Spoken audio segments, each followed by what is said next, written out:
Hello, in this video we're going to look at generating analytic functions from graphs and as it pertains to our volumes of rotation.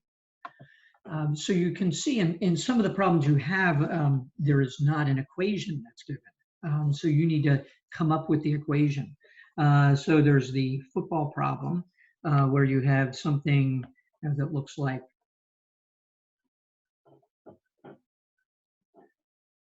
this. And you're supposed to determine what the volume of that is, but you don't have an equation. So let's consider a couple of possibilities. I'm not going to actually do the football. I'm going to leave that to you. But let's just pretend that this point was the point 2, 0, and this is the point -2, 0, and this is the point 0, 1. So this would be a smaller version of what you have in that problem.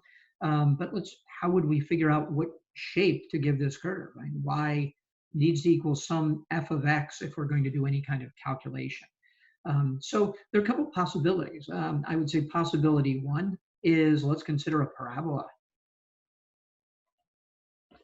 Okay, so if we have a parabola that's going to fit 2 points that have across the x-axis, we could do it in actually factored form. That would be a nice way to do it. We could say y must equal a times x minus the first root times x minus the second root. If we put in the specific numbers for this problem, we don't know what a is yet, but we know that the first root is a -2, so we would have an x plus 2, and the second root is at 2, so we could say have an x minus 2 as a factor. So we would end up with y equals a. That would be nice to multiply it out, and so that would just be x squared minus 4 when we multiply that out. Now we need to determine the a value. The way we do that is we sub the point 0, 1. So that would mean that y has to equal a times x squared minus 4. And we know what x squared is. So let me actually, instead of putting x squared, that is actually going to be a 0. So we can put 0 minus 4. So what has to be true about a, your keyboard there, a will equal -1/4. So that gives us an equation. We could work with y is equal to -1/4 times the quantity x squared minus 4. If you prefer, you could say that's -1/4 x squared plus 1. So either form of this would work nicely. So we have an equation that could work. But we do have a second option here. Let me do this in blue. Okay. So we assume that we had a parabola, but what if this was a cosine function?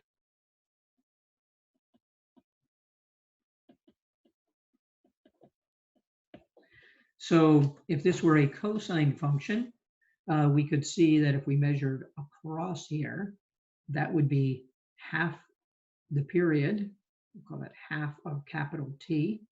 So we know we can't just use a straight cosine function because if it was a cosine function explicitly, it would have its first 0 at pi/2, not at 2. So we need to stretch out our cosine function. So we know that we could work with y equals a times the cosine of kx. And if you were paying attention in pre-calculus class, we learned that k times the period must equal 2 pi. So in this case, it looks like half of a period is 4, so the period must be 8. So k times 8 would be 2 pi. Where did I get the 8 from? From there to there appears to be 4. It is 4 because we go from -2 to 2. So a full cycle would have to be 8. Therefore, the k value would end up being pi/4. So we could substitute that back in. Y equals a times the cosine of pi/4x. And if we substitute in the point 0, 1, we can say that y is equal to a times the cosine of 0. Pi over 4 times 0 is 0. And we should remember that the cosine of 0 is 1. Therefore, a is 1. So we could use that y is equal to simply the cosine of pi over 4 times x. So that would also give us a football shape when we rotate it around. So either one of these answers that we just found would be legitimate answers. Now, what happens when we have crazier things, like you're going to see in one of the later sections? So if I had a shape that is supposed to form an onion dome, which you will see later, we need some curve that looks like this. So rather than having a couple of points, we actually have a curve. And this is a bit of a crazy curve.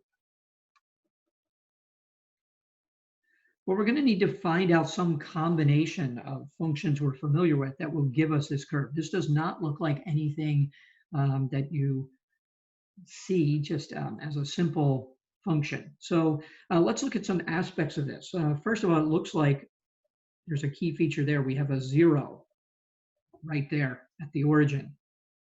If we, looks like over here, we have an asymptote at y equals 0. So that's a horizontal asymptote. So we need to get closer and closer to y values of 0 as we go to the right.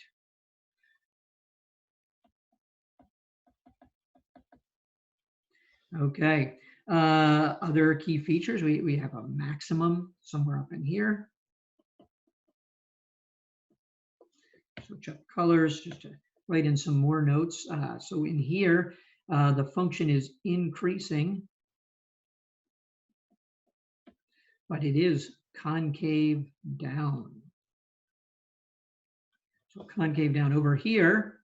Oh, it looks like we have a point of inflection somewhere over here. I'll write that. So POI, point of inflection. In this whole latter part, the function needs to be decreasing. And we have a change in concavity. This is concave down. This is concave up. So we're going to need some combination of things that start out, the main features of this is we have to start at 0. Something needs to be driving the function upward initially, but then something else in the long run is going to drive it downward. So we need some combination that drives it upward for small x, but it decays, it looks like, for larger x's. Okay. So I'm going to leave it to you to really figure out what combination could do that, but I'm going to give you some hints here. Let's write down some of the things that we're used to. And so move this on up, okay? So particular things that we're used to, like simple functions.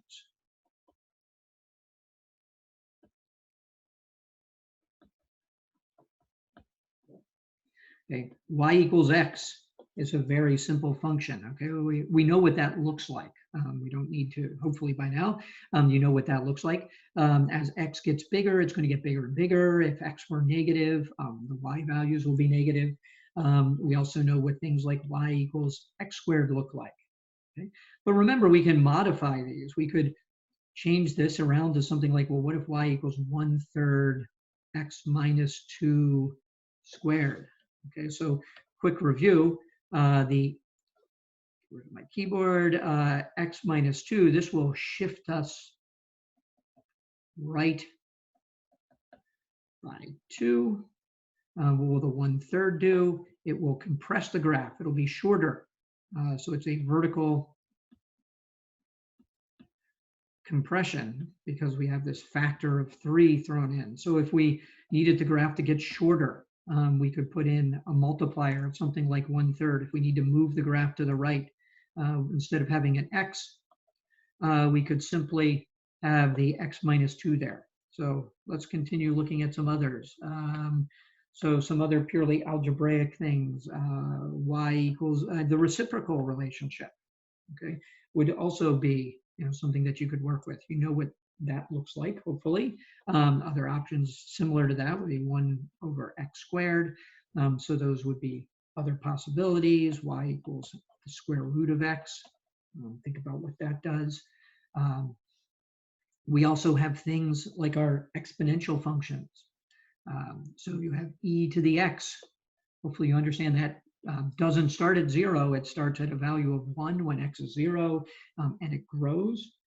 You could modify that to something like 1/3 e to the 2x. What will the 2x do? The 2x will make it grow faster.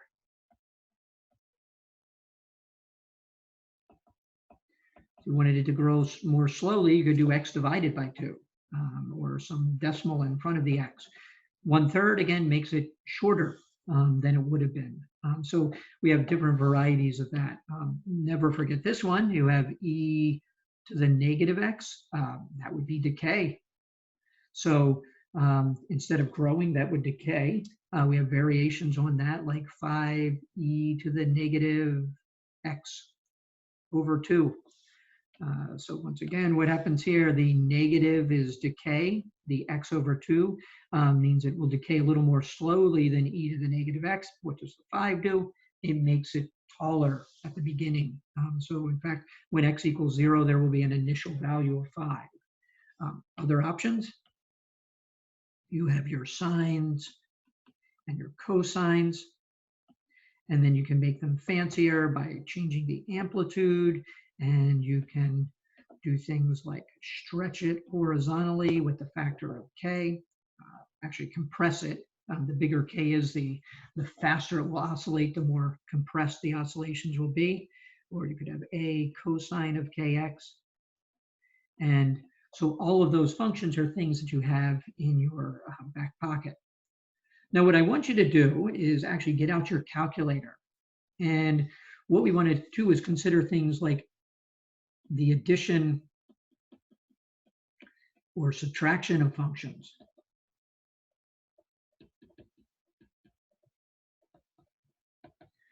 So we can create new functions from the things we know by doing things like, go ahead for each one of these, hit the pause button after I light it up and put it into your calculator and see what it looks like.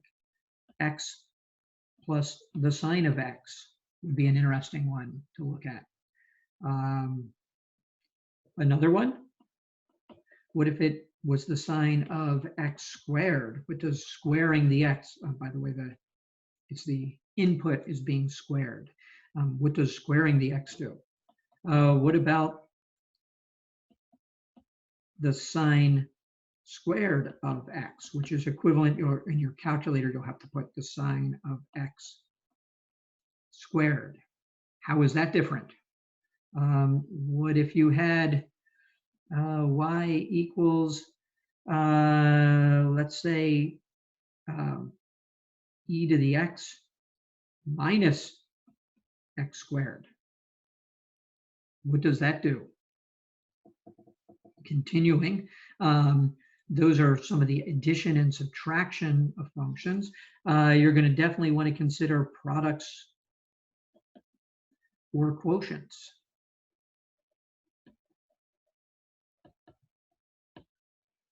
So this is going to be important.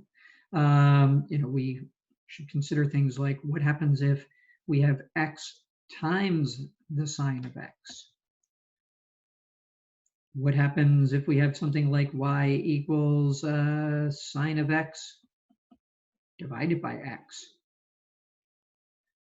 What about y equals x squared times e to the x?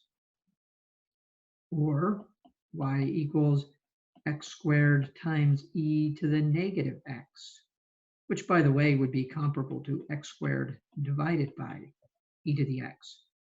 Make sure you take the time to put each of those into your calculator. Once again, rewind the video a little bit if you need to, and pause after each one of those and enter those and see what they look like. And that'll give you ideas of things that you could play around with to approximate the shape when you get to something complicated, like trying to make the onion dome when we rotate that region around the x-axis. So you might get fairly close with some of the examples that I gave to you. So if you play around with them, you'll get closer. And obviously, the closer you get, the better